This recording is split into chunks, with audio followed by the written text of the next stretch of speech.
So I thought I would tell you a little bit about the archive story and how its journey from New York to England occurred and how I became the custodian of such an incredible collection. So the story started for me in 1998 when I went out as a designer, and I was working with Marlene Goldstein. So it was opportunity of a lifetime. I was 23, having a wild time in New York. It was amazing. And Marlene and I got on really, really well. She was incredible, just really funny, kind of dry New Yorker, very sassy, and I loved her. She was brilliant. But I hadn't realised at the time she'd had a personal tragedy. So here I was, kind of immersed in everything, getting on with it and supporting her as best I could, because she wasn't in, she was in and out.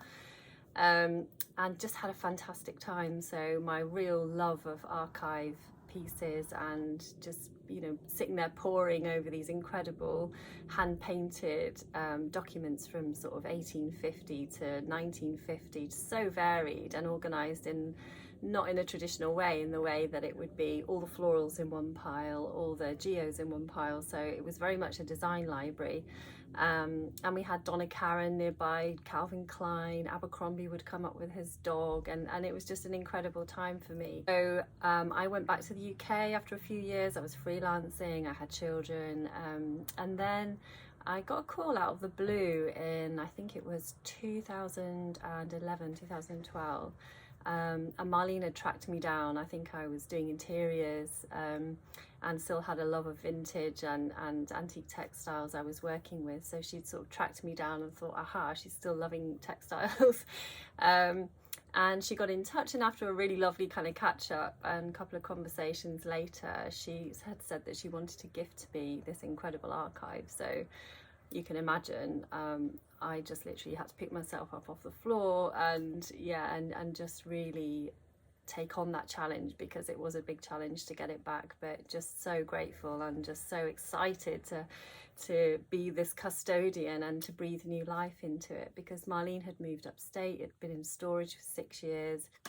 Meanwhile, vintage was kind of growing in popularity, and people were sourcing things that, you know, back then she could pick up at flea markets and auctions so cheaply, now were becoming more and more rare.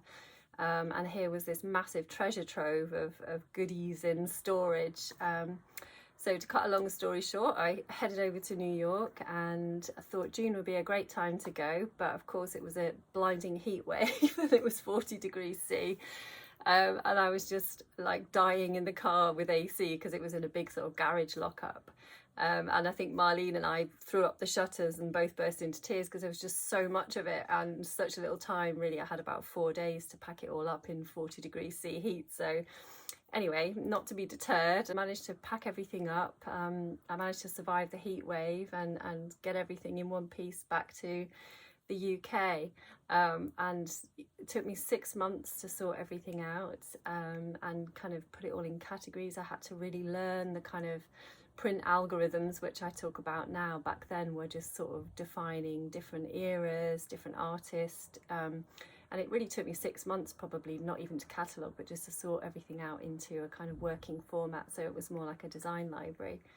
But one thing that was really special to me is obviously when I had gone to New York, Marlene was having a really difficult time, and I was there to support her, which she's since said many years later the business wouldn't have survived without her, without me being there. And I'm, you know, unbeknown to me, was really grateful that I could be of support to her. But she didn't realise that actually the week that she had called me, and we'd had the conversation about me wanting the archive, I had hit a crisis point. I think I'd had baby number 3, and I was just absolutely floored with no sleep and just thinking, oh my God, I'm going to have a rethink and do something else, and had really kind of put it out to the universe and no clue. And literally that week she had called me. So there was this really beautiful serendipity, I call it like business karma.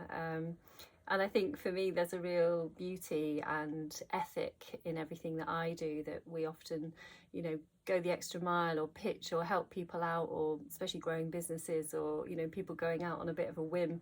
So, because I really believe that business karma comes back, and I certainly remember times where people have kind of given me a bit of a leg up. So it's really lovely to have that, as well as all the incredible beauty in the archive, that kind of positive energy. And I do believe the archive has a positive energy. We have lots of success stories of people coming in and sort of elevating their sort of dreams and ambitions and collections, and it's definitely something that continues to this day. So here we are in this incredible resource. So I hope you enjoyed the story, and yeah, let me know what you think and if you have any questions as well.